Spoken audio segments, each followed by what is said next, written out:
ishonmaysiz, lekin sizning xuddi mana shunday qo'ylaringiz yoki mollaringiz ham egiz tug'ishi mumkin. Bo'ladigan ish tiqigini o'zi buni zotida bor. Deb turgan akalarimiz videoga like bosib, videoni oxirigacha ko'ring. Hozir sizga buni to'liq tushuntirib beramiz. Ha, bu narsaning iloji bor.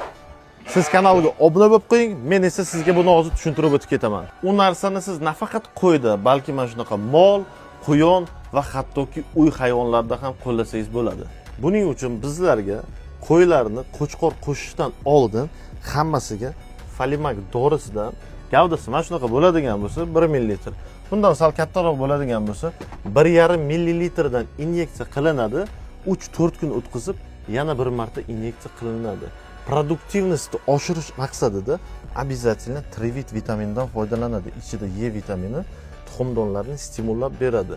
Mollarga keladigan bo'lsak, mana shunaqa bahaybat sigir bo'ladigan bo'lsa 3 ml kuyikkandan keyin 12-kunda va 16-kunda 2 marta 3 ml dan inyeksiya qilinadi teri osti yoki muskul orasiga va 18-kun yoki 21-kunda esa qochiriladi. Trivitni esa 20 ml dan 3 kun muskuliga inyeksiya qilinadi. To'ppa-to'g'ri, bu narsani hammasi Allohdan, lekin siz sababini qilib qo'ying va natijasini ko'ring. bu videoni xuddi mana shunday qo'y yoki mol boqadigan do'stlaringizga jo'natib qo'ying.